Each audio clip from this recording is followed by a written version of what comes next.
But I do want to thank you very much for the opportunity to be here today. So how many of you, when you were preparing to come here this morning, used a Waze app to tell you how to get here the best way? Anybody do that? Anybody use Waze or Google Maps or something like that? So it's pretty amazing. You can sit there and just punch in, and it'll tell you best way to get there. It'll tell you where there are traffic jams. It'll tell you where there are police. It'll tell you where there are photo cameras, keeping you legal. It's pretty amazing technology. You know, and it'll even tell you as you're en route. It'll even reroute you if there are problems that pop up along the way. But there's one uncertainty that just drives me crazy. When you're driving and you're sitting there looking, it's like, okay, it says I'm going to get there at 8:58. But then you're driving, what happens? Boom, you hit that red light. Now, if we can do all these things, if this thing can tell me where police are, where photo cameras are, the best way to go, it can reroute me while I'm driving if things change and conditions change. Why can't that traffic light communicate back to me and tell me when it's going to turn red, when it's going to turn green? Why can't it come back to me and say, hey, Waze knows I'm driving 37 miles an hour. Why can't that traffic light come back and say, hey, slow down to 34, when you get here, it'll be green? All right? Number two, a lot of you deal with environmental issues, and I'll pick on 404 for a minute. Wetlands permits. Wetlands permits, if you're doing an individual permit, you may be working for a client. And you go through and you prepare that application, and you can tell your client to the T, the exact second you sent that in. You can tell them how many pages it was. You can tell them how large the file was, what graphics you included. You can tell them everything about it. What's the one uncertainty? How long it's going to take you to get an answer. And I'll give you a third one. Let's say that I'm a veteran, and I've got some respiratory thing going on, and I need a cortisone shot. I can call the VA. I can know exactly which physician I need to see. I can know exactly what treatment I need. I can know exactly how long it's going to take after I get that shot for me to feel better. What's the one uncertainty? When I'm going to get a call back to actually get an appointment. Now think about this for just a minute. There's a common theme with those three things. Government's involved in all three of them. Government is the lapse in all three of those. And in many cases, if government were the ones that were operating in the private sector as a client, or excuse me, as a company servicing a client, and that were the type of customer service that were offered, how long do you think government would be around? How long do you think that you would be able to sustain that level of customer service and not have a competitor come in and out-innovate you, outwork you, develop a more efficient solution? Not very long. And so one of the experiences I had is I went to go work for the state of Louisiana, and it was a little while after Hurricane Katrina. And I want to be clear that Hurricane Katrina was actually, it created a climate in Louisiana of crisis because we had an overwhelming storm. We had a catastrophic event, and people knew that they were going to have to sacrifice, and we were going to have to make fundamental change. And so when I went into the state of Louisiana, I started looking around after a few weeks and said, okay, we have 5 state agencies that are tripping all over each other. And of course, the immediate response is, no, we're fine. And no, you know what, can I do a PowerPoint and come back and talk about this? I said, yeah, that's fine. And I think it was largely to get me out of the room. So I came back a few weeks later and I gave a PowerPoint.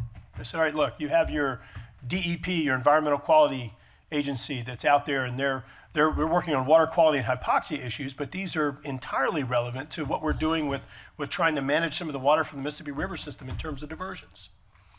We have a recovery authority that is in charge of billions of dollars in recovery funds. Much of this could be used on some of the very infrastructure we're trying to build to help improve the resiliency of our coast. And I should have mentioned that my job was helping to rebuild the flood protection system, the hurricane protection system, and restoring the coast, restoring the wetlands. And so on, our transportation department, our natural resources department, and other agencies. So we gave them a plan and said, hey, let us blow some of this stuff up and reconfigure it in a new entity. And we ultimately got them to do it. And so we did pull together these different components of 5 different agencies. We did take 42 different funding streams that had previously been managed largely in a stovepipe manner and pulled them together and focused them on one vision.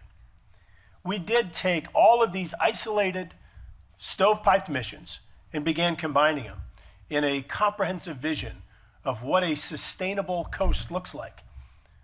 And we built upon work that had been done before us and integrated coastal restoration, hurricane protection, community resilience, ecosystem productivity, hypoxia. We have the largest dead zone in the United States off the coast of Louisiana. And we were able, as was introduced earlier, to make more progress in that about 6 or 7 years than in periods before that were 30 and 40 years. Now, I'll say it again. We had a little bit of a head start, or we had a little bit of changed conditions or softened hearts because of Hurricane Katrina. People knew things needed to change and people were willing to sacrifice. But we did it. And again, the outcomes were extraordinary. We were able to take things like engineered oyster reefs. Louisiana is the top producer of oysters in the United States. Able to take engineered oyster reefs. We said, hey, how about if we build oyster reefs in a way that actually is configured to help break wave energy? So that way you get an oyster reef, which we like, and you get a device that breaks wave energy, which is always good, especially when storm surge comes. So you have 2 wins right there. Hey, by the way, oysters clean water. 3 wins. Hey, by the way, oysters sink carbon. 4 wins. You can begin developing habitat for certain species. 5 wins. 6, 7 wins. You can go on. And pulling together as you add more benefits to it, we can bring 8 funding streams to one project and knock it out of the park instead of having $100,000 here that won't finish anything, $1 million here that won't finish anything, and pulling these funding streams together and achieving these multiple objective projects.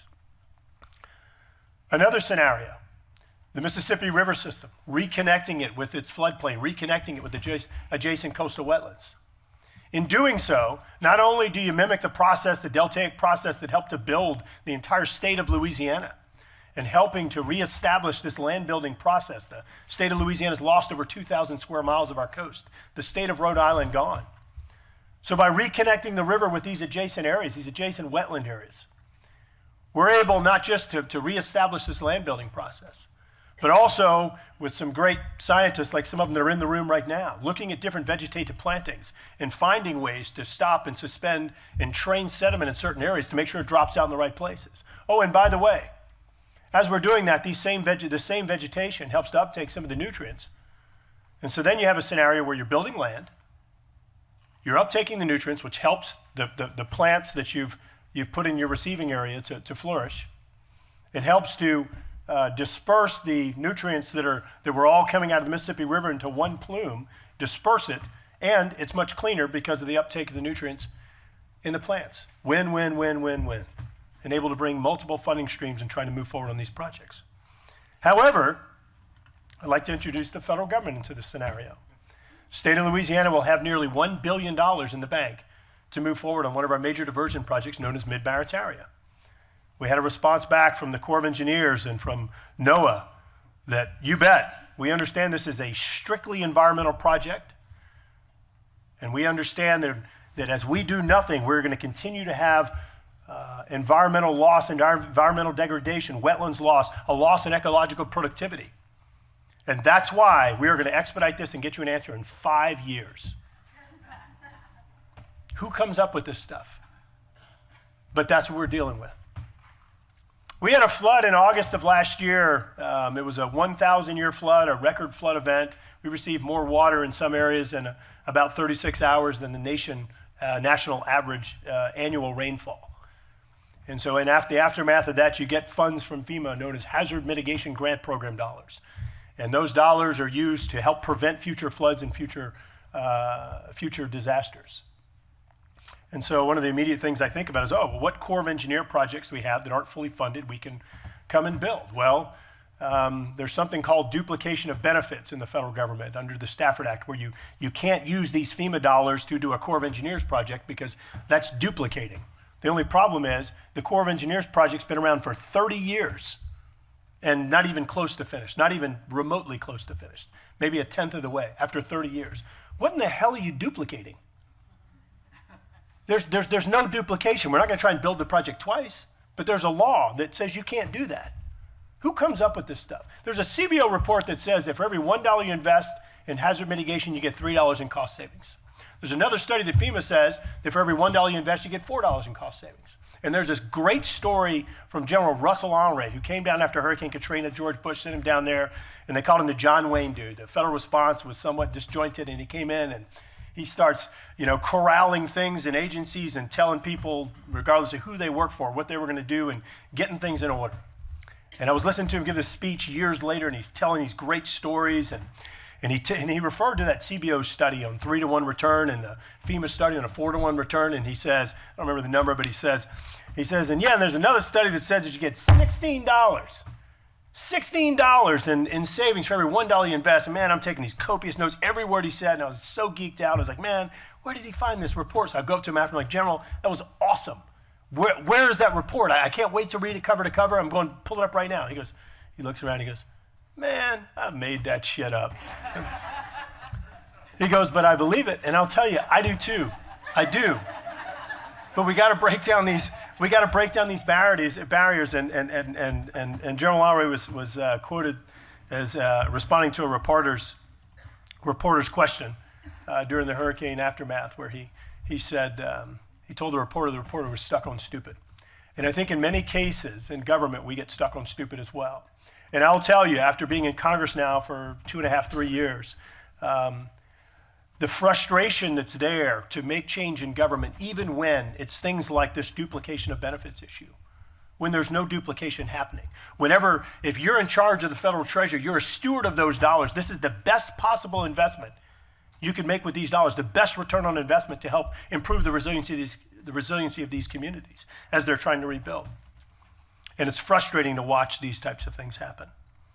There's a Coastal Zone Management Act right now, requires if there's a private citizen or a corporation, if they're doing something that perhaps is contrary to the Coastal Zone Plan, that NOAA, the Department of Commerce, can force you into mediation.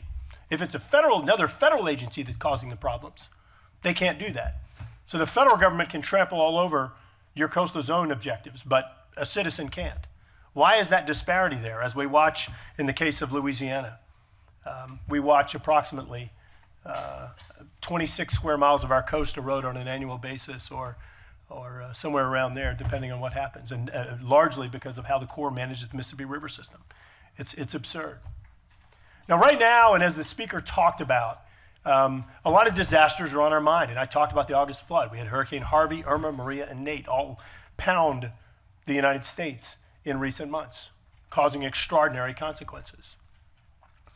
And when you look back, since 1980, how many $1 billion disasters do you think we've had in this nation? Since 1980, think about that for just a minute, and pull a number and think about that number for just a minute. How many $1 billion disasters since 1980? Pretty large threshold. We've had 218 of them. 218.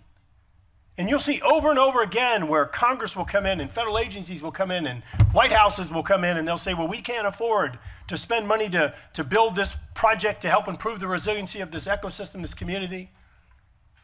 Yet we've spent in those 218 disasters $1.3 trillion, virtually none of it anticipated, because these were extraordinary events.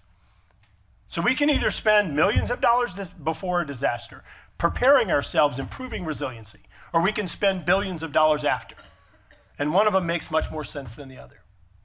As was noted earlier, this nation, just like the same statistic for the entire world, for the globe, approximately 10% of the land area of the United States, 10% of the land area of the world is adjacent to the coast.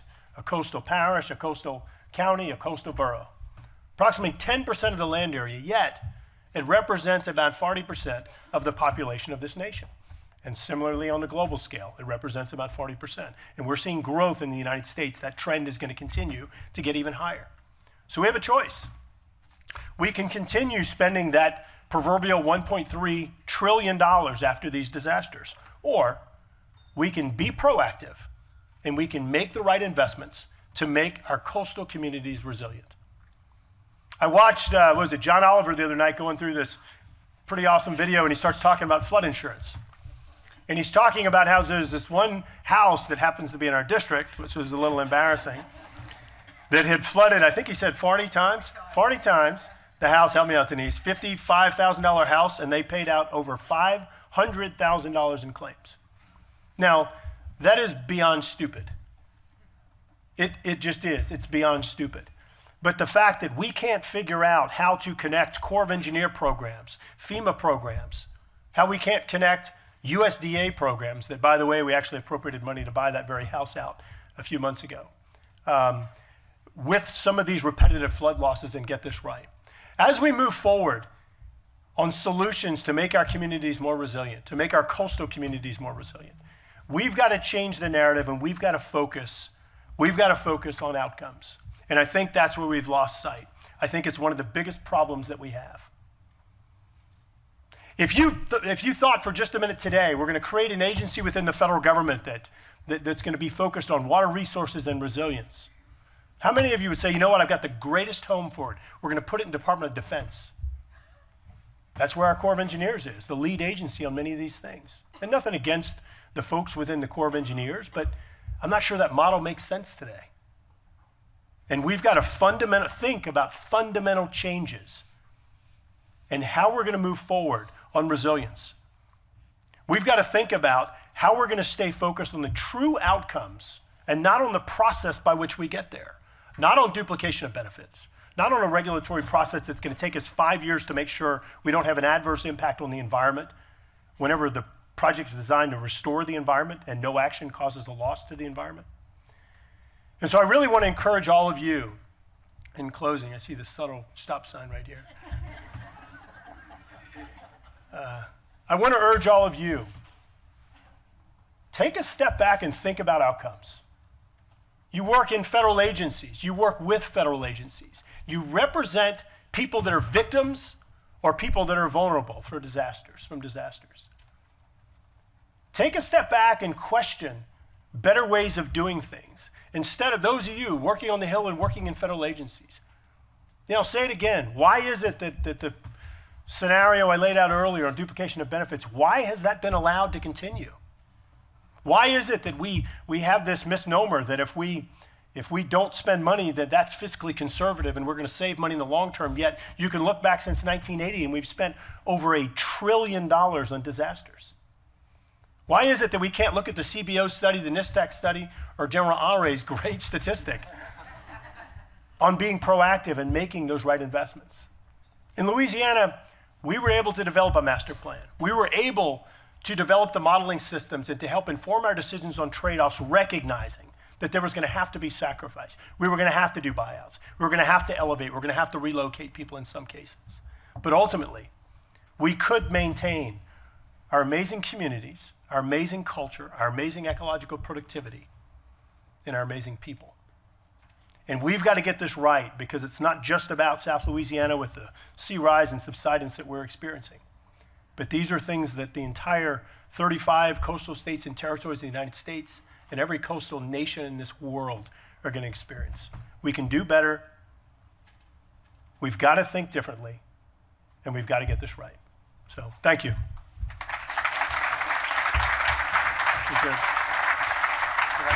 All right, so we have time for a few questions if anyone would like. Yes, ma'am. Thank you so much for your excellent comments. Just a question back, because to get action and to get involved on the Hill right now, how do we have them reach across the aisle and work together? Because some of the changes you're talking about, Yep. You're right, they're this thick with regulations, and you'd like to say, can we throw them out, start again, so you get the resilience and you get the best scientists working together on these issues? Thank you.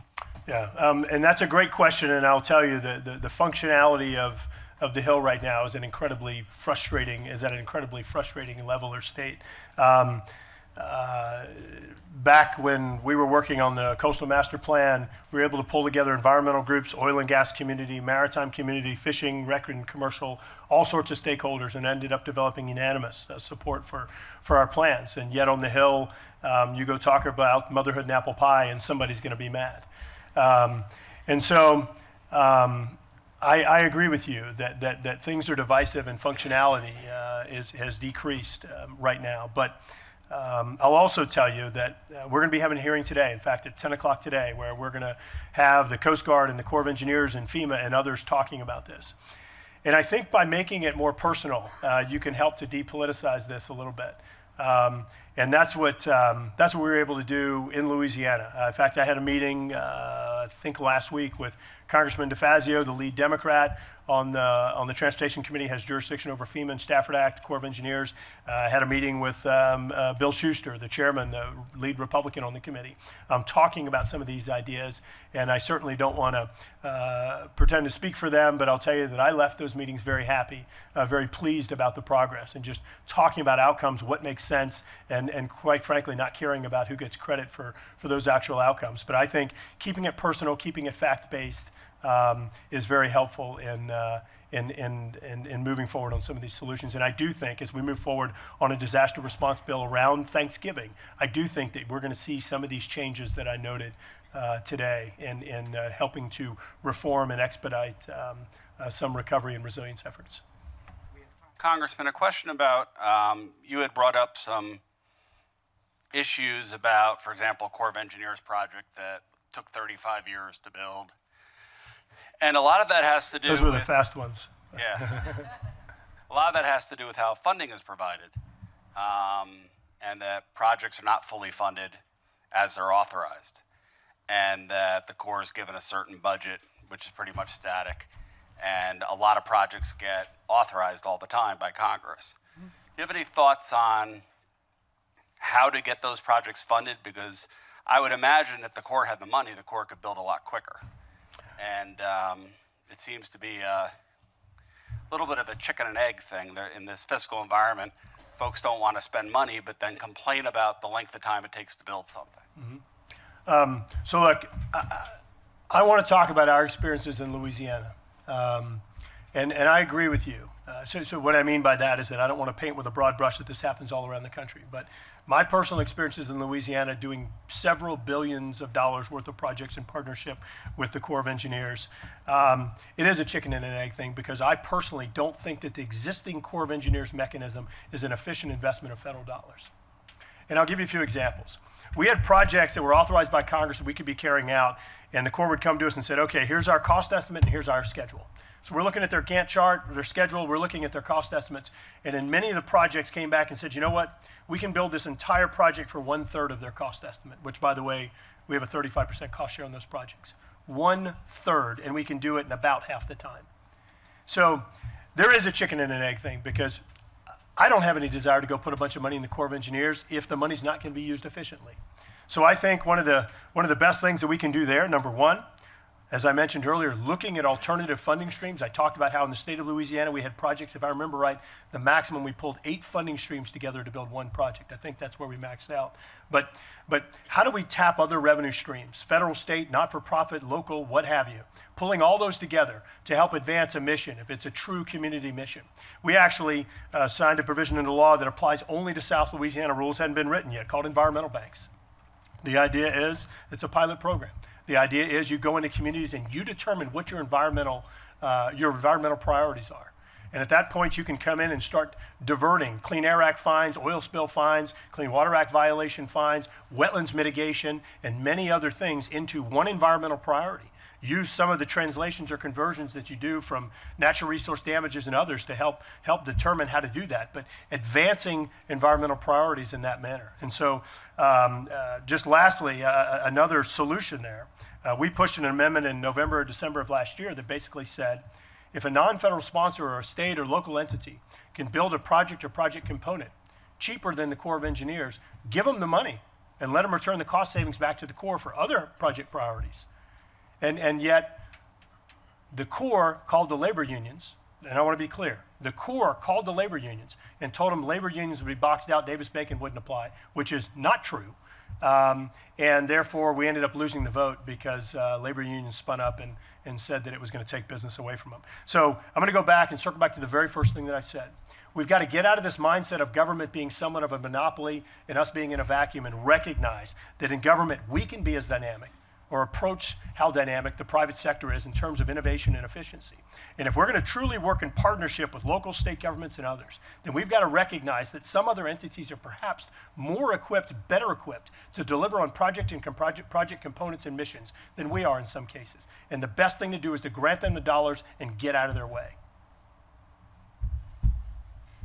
So, hey, thank you all very much. And I want to reiterate two things. One, we're going to be doing a disaster recovery bill, working on reform to resilience, and it'll be happening around Thanksgiving. It's an opportunity for you to feed us with ideas. And in the first quarter of next year, we anticipate taking up an infrastructure package once again, very closely scrutinizing many of the project development and delivery mechanisms that are out there. Help us identify efficiencies to help you to do your jobs. So thank you very much.